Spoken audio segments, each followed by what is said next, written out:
Hi guys and welcome back to my channel. আপনারা সকলে কেমন আছেন? আশা করছি ভালোই আছেন। আমি বুলু আবার একটা নতুন দিন নতুন সকালে হাজির হয়ে গেলাম। আর আমি কিন্তু মোটেও ভালো নেই, কারণ আমার গলার অবস্থা খুবই খারাপ। গলা ফলা বসে গেছে, একবারে বসে একাকার হয়ে গেছে। আমার এই ভিডিওতে সাউন্ডটা দিতে খুবই অসুবিধা হচ্ছে, আর আপনাদের অবশ্যই শুনতে খুবই বাজে লাগছে। যা হোক, কী করবো, কি আর করবো, আপনাদের সাথে কথা তো বলতেই হবে, নাহলে তো আপনারা বুঝতেই পারবেন না যে আমি কোথায় যাচ্ছি।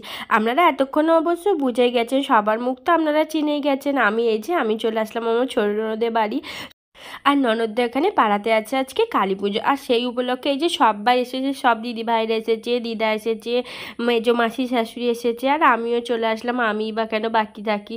আর এখানে পাড়াতে আজকে কালী পুজো আছে না, খুব ধুমধাম করে কালী পুজোটা হয়, বিশাল ভিড় হয়, আর প্রচুর মানুষ হয়, প্রচণ্ড মজা হয় কিন্তু। যাই হোক, আর আমি বলেছিলাম বিকেলে আসবো, কিন্তু এই যে আমার ননদরা বললো না তুই সকালে আয়। তাই জন্য এই যে সকালে এখন প্রায় 10টা সাড়ে 10টা বাজে, আমার ভাগনা আনতে গেছিলো, দেখলেনি তো। ভাগনা স্কুটি করে চলে আসলাম। এই যে এসে এখন দিদিভাইরা লেবু জল করছিল, শরবত খেয়ে নিলাম, নিয়ে এই যে এখন দাঁড়িয়ে সবার সাথে গল্প করছে। আর এই যে এই পাটাটা আজকে বলি হবে, দিদিভাইদের মানসিক থাকে, এটা দেয় প্রত্যেক বছরই পাটা বলি। এবছরে এই যে একে এখন বেঁধে রেখে দিয়েছে। আর এই যে বদ্দি ভাই এখন মশলা করছে, পোস্ত বাটছে, আজকে তো নিরামিষ রান্নাবান্না হবে, তাই ঝিঙে পোস্ত হবে, বদ্দি ভাই পোস্ত বাটছে। আর এই যে ছোদ্দি ভাই আলু সেদ্ধ বসাচ্ছে, আলু ভাজা হবে, সব নিরামিষ রান্নাবান্নাই হবে। আর এই যে মেজদি ভাই এখন ভাত বসিয়েছে, কাঠের উনানে ভাত হচ্ছে। আর এই যে বদ্দি ভাই কাজ বাজ করে এসে এখন বাচ্চাদের জন্য দোলনা খাটিয়েছে, আর বদ্দি ভাই বাচ্চা মেয়েদের মতন দোলনায় বসে বসে দোল খাচ্ছে। আর আমিও ভেবেছিলাম কিন্তু যে এই দোলনাটা একবার দোল খাবো, কিন্তু সেটা আর হলো না, কারণ দোলনাটা ছিঁড়ে গেছিলো শেষ পর্যন্ত। আর এই যে ভাগ্নি, মেজদিভার মেয়ে ভাগ্নি এখন দোল খাচ্ছে, পিতিশা। আর ও এখন ভয়ে ভয়ে দোল খাচ্ছে, ওদিকে ছাগলটা যদি এসে গুতিয়ে দেয়। আর এই যে আমার তো বসে বসে ননদের বাড়ি এসে খালি খাওয়া কাজ আর ভিডিও করে বেড়ানো। আর এই যে বসে বসে এখন চর্দি ভাইদের গাছের আম খাচ্ছি, কী যে মিষ্টি আমটা, কী বলবো। আর এই যে আয়ুষ আর আমি বসে বসে আম খাচ্ছি, প্রচণ্ড আমটা মিষ্টি ছিল কিন্তু চর্দি ভাইদের গাছের আম। আর এই যে দিদাও সাথে আছে, গরমের মধ্যে ফ্যানের নিচে বসে বসে এখন সবাই মিলে আম খাচ্ছি। আর সবার দুপুরে খাওয়া দাওয়া হয়ে গেছে। আর এই যে আলুগুলো রাত্রের জন্য কাটা হচ্ছে। আর এই যে এখানে ফল আর মাখা হচ্ছে, কারণ মেজদি ভাই আর আমি তো ভাত খাইনি, আজকে মঙ্গলবার করেছিলাম, তাই জন্য আমরা আজকে শুকনো মুড়ি আর এই মেজদি ভাই ফল আর খেয়েছিল, আর আমি মুড়ি খেয়েছিলাম। আর যারা ভাত খেয়েছিল খেয়ে নিয়েছিল। খাওয়া দাওয়া করে এই যে এখন বিকেলবেলা আবার রান্না বান্না হচ্ছে রাত্রের জন্য। আর এই যে আমার শ্বশুরমশাই রান্না করে দিচ্ছে, অনেক সবাই খাওয়া দাওয়া করবে তো, তাই জন্য আমার শ্বশুরমশাই রান্নাটা করছে আর রাত্রের জন্য। আর এই যে এখন হচ্ছে আলুর দম।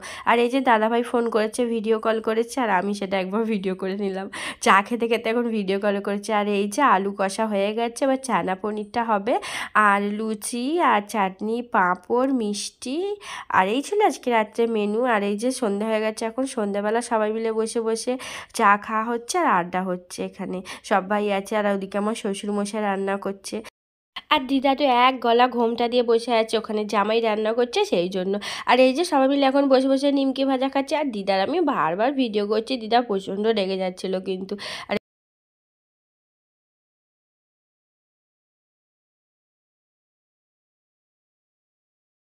আর এই যে এখন সন্ধ্যাবেলা আমার শাশুড়ি মা আসে, শাশুড়ি মা তো সকালের দিকে আসেনি, কারণ বাড়িতে কাজ ছিল, সন্ধে ফন্ধে দেওয়া হবে তাই জন্য। আর ভাগনা আনতে গেছিলো, আর ভাগনার সাথেই আসলো আমার শাশুড়ি মা, এসে এখন দিদার সাথে বক বক করছে এই সেই নিয়ে।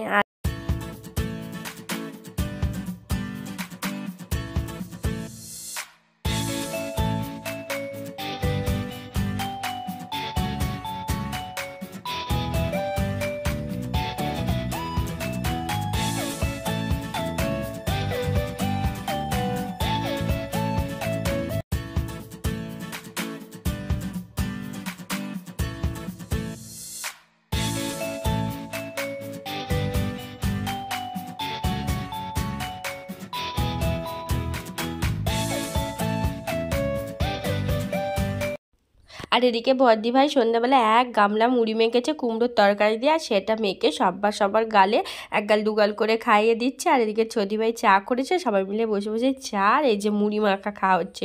সন্ধ্যাবেলা এটা টিফিন হচ্ছে। আর আর কেউ কেউ বিস্কুট খাচ্ছে, কেউ চা, কেউ মুড়ি, এইসব খাওয়া দাওয়া হচ্ছে।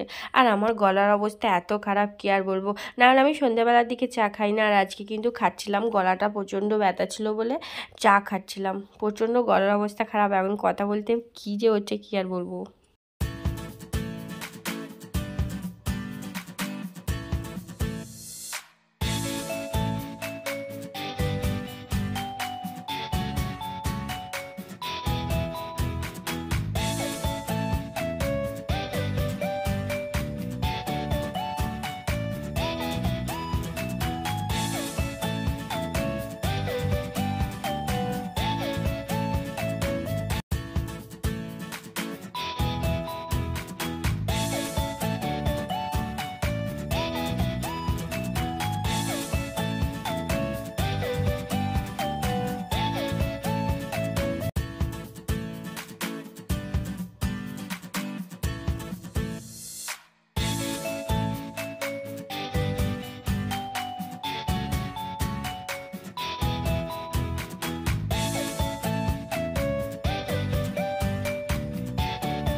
আর সন্ধ্যেবেলা চা খাওয়া তো হয়ে গেছে, এখন লুচি ভাজা হচ্ছে। তাই এদিকে শাশুড়ি মা আর এদিকে দিদি ভাইরা লুচি বেলছে, আর ওদিকে শ্বশুরমশাই লুচিটা ভেজে দিচ্ছে।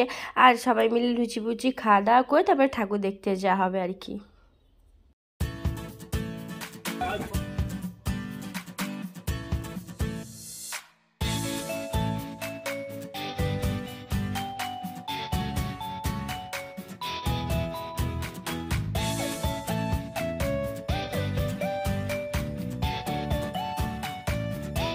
আর এদিকে লুচি ভাজা হয়ে যেতে আমি একটা গরম গরম লুচি নিয়ে এসে এই যে ছাগলটাকে দিচ্ছিলাম। সবাই বললো ওকে লুচি দিতে হয়, তাই দিলাম। প্রথমে লুচিটা মুখে নিল, একটুখানি খেলো, কিন্তু তারপরে আর খেতে চাইছে না। হয়তো লুচি খায় না, ওই জন্য খায় না। কিরকম মুখটা ঘুরিয়ে নিচ্ছে দেখুন, খাবে না বলে। আর হয়তো বুঝতে পারছে কিছু, মনটা খারাপ। গাছের পাতাগুলো খাচ্ছে, কিন্তু লুচিটা আর কিছুতেই খেলো না। যাই হোক, তারপরে এই যে সবাই এসে গেল মামা শ্বশুর বাড়ি থেকে। এই যে দিদি ভাইরা এসে গেল, এই যে ছোদ্দি ভাই, বদ্দি ভাই, দাদা ভাইরা সবাই এসেছে। আর একটা ফুচকে এসেছে, সবাই মিলে এসেছে সবাই ঠাকুর দেখতে যাব বলে।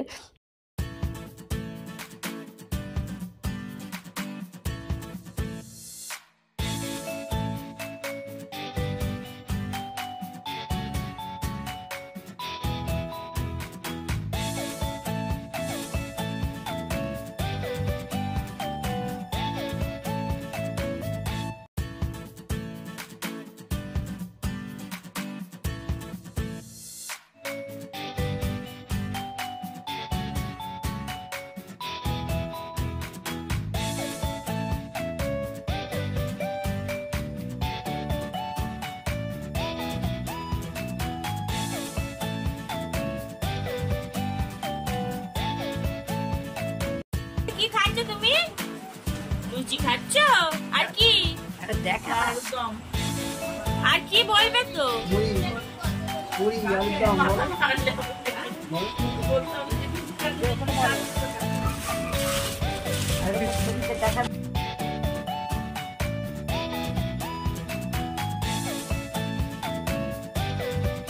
আর এই যে বরমশাই আসলো, এবার ঠাকুর দেখতে যাবো বলে রেডি হয়ে নিয়েছি। যা প্রচণ্ড গরম, খালি শাড়িটা পরে রেডি হয়ে নিয়েছি, আর কিছু সাজুগুজু করিনি। আর এই যে এখন খেতে বসেছি, খাওয়া দাওয়া করে যাবো ঠাকুর দেখতে।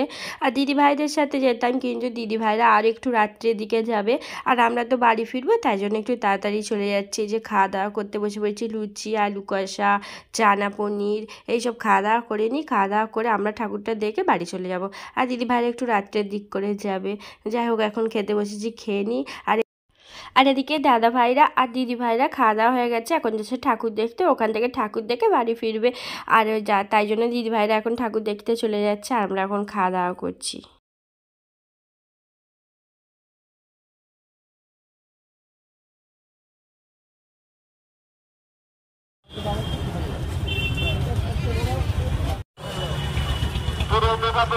आदित्य दास महाशय पुरपुरा वार्ड उन्नयन के दो अध्यक्ष आदित्य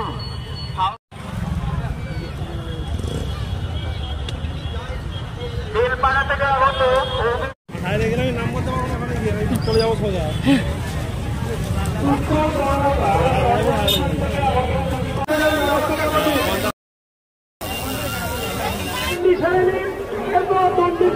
সম্ভব হবে না।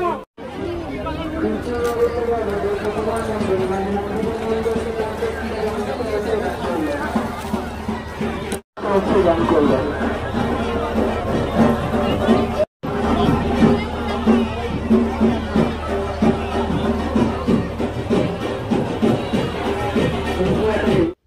আর এই যে চলে আসলাম মণ্ডপে ঠাকুর দেখতে। কত ভিড় দেখুন, প্রচণ্ড ভিড়। আপনাদের বললাম না প্রচণ্ড ভিড় হয়, প্রচুর ভিড় হয়, প্রচুর।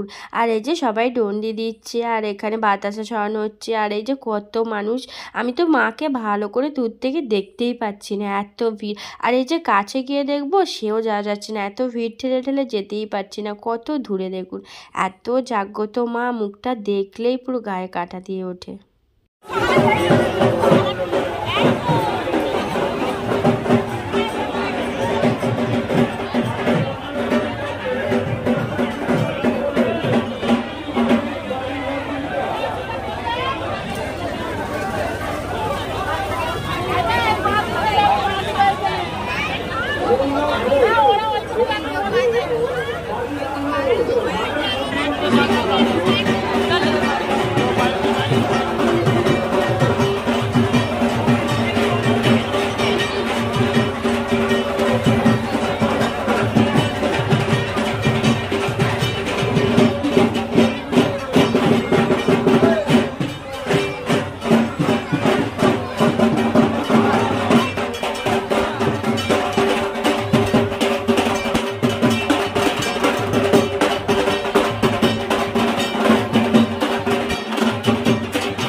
আর প্রচুর মেলা বসেছিল কিন্তু এই ভিড়ের মধ্যে ভিড় ঠেলে আর মেলা দেখা হয়নি। যা হোক করে মায়ের দর্শন নিয়ে বাড়ি ফিরে পড়েছি। যাই হোক, এখন বাড়ি চলে যাই, আবার দেখা হচ্ছে কালকে।